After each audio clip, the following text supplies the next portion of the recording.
Hi అండి, అందరికీ నమస్కారము. నేను మీ వాణిశ్రీని. ఈరోజు స్టోరీ వచ్చేసి అత్తాకోడళ్ళ స్టోరీ అండి.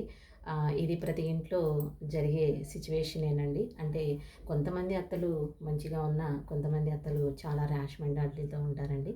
అలాంటిదే ఇక్కడ ఒక అత్తగారు ఏ విధంగా ప్రవర్తించారు అనేది, అంటే ఈ సిచ్యువేషన్ నుండి కూడా మనము ప్రజెంటు ఎవరైతే కోడళ్ళు ఉంటారో వాళ్ళు కొంచెం తెలుసుకోవచ్చనే నేను అభిప్రాయపడుతున్నానండి.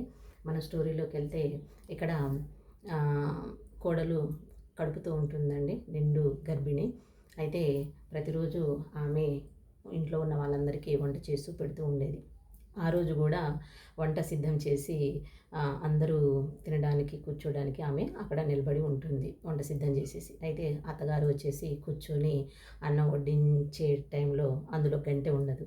అయితే ఇందులో గంటె లేదు, ఏం లేదు, పోయి తీసుకురా పో అని అరుస్తుంది. అలాగే సరే అత్తమ్మ అని ఆమె వంటగదిలోకి వెళ్తుంది గంటె తీసుకురావడానికి. అయితే వెళ్తున్న క్రమంలో కొంచెము నీరసపడిపోయి ఆయాసం వచ్చేసి ఆమె కొద్దిసేపు వంటగదిలో కూర్చుంటుంది.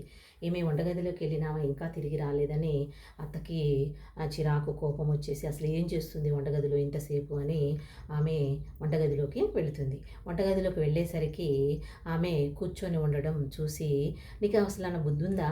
అక్కడ అందరూ వంటకి భోజనానికి కూర్చొని రెడీగా ఉంటే నువ్వు తాపీగా ఇక్కడ ప్రశాంతంగా కూర్చున్నావు, ఏం పని లేనట్టు అని తిడుతూ ఉంటుంది. తిడుతూ ఉండేసరికి కోడలు ఏదో చెప్పబోయేలోపు, అది కాదు అత్తమ్మ, కొంచెం నీరసంగా ఉంది అని చెప్పబోయేలోపు, నేను 3 బిడ్డల తల్లిని, నేను కన్నాను, ఇదేమి పెద్ద పనేం కాదు, నీలాగా నేను కూడా కూర్చుంటే 3 బిడ్డల్ని కనేదాన్న, నేను ఎంతో చేసినా ఇది పెద్ద సమస్య కాదు, దీనికే నువ్వు ఇంత ఆయాసపడుతున్నావు, అది పడుతున్నావని కోడలి బాధని గ్రహించకుండా ఇష్టం వచ్చినట్టు తిడుతూ ఉంటుంది.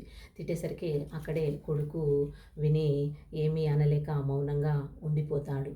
అయితే ఇలా జరిగిన ఒక 2 రోజుల తర్వాత అత్త ఇంటిలో ఎవరు లేని సమయంలో కొంచెం అంటే అటు ఇటు నడుస్తున్న క్రమంలో ఆ గుమ్మం తలిగి కింద పడిపోతుంటుంది.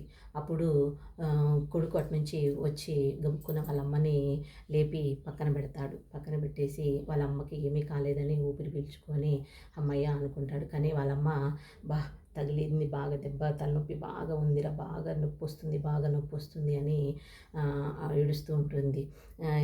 ఈ నొప్పి పెద్ద నొప్పి ఏం కాదులే అమ్మ, చిన్న నొప్పే అని అంటాడు. అసలు ఆ కొడుకు ఆ మాట అన్నదానికి చాలా కోపంతో, నేను పడ్డానన్న నీ కళ్ళ ముందే నేను కింద పడిపోయాను, నువ్వు చూసావు, మళ్ళీ నొప్పి లేదని నువ్వు ఎలా అనగలవు? నొప్పి నేను అనుభవిస్తున్నాను, నేను కదా భరించేది నొప్పిని, నాకు నొప్పి వస్తుంది అని అంటే, నేను చాలాసార్లు పడ్డానమ్మా, నొప్పి ఏమి ఉండదు, అంత పెద్దగా నొప్పి ఏమి ఉండదు, అది చిన్న నొప్పి అని అంటాడు. అనుభవించేది నేనా?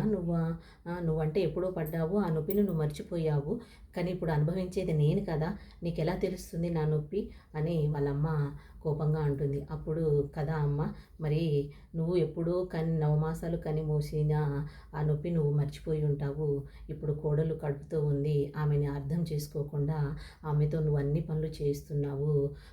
ఆమెను నీరసంగా ఉంది అన్న కూడా ఇది అంత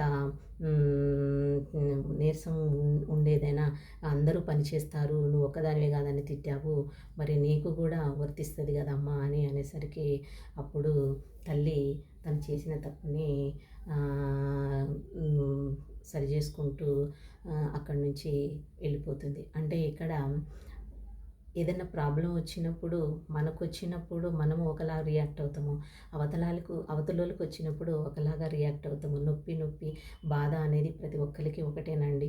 కాబట్టి అర్థం చేసుకునే మనసులోనే ఉంటుందండి. కాబట్టి అవతల వాళ్ళ వ్యక్తిని వాళ్ళ యొక్క బాధని అర్థం చేసుకొని నడుచుకుంటే, ఆ కోడల్ని కూడా కూతురులాగా చూసుకొని మంచిగా చూసుకుంటే ప్రతి ఒక్క ఇల్లు కూడా అత్త కోడళ్ళు మంచిగా తల్లి బిడ్డల్లాగా మంచిగా ఎలాంటి గొడవలు లేకుండా ఉంటారండి.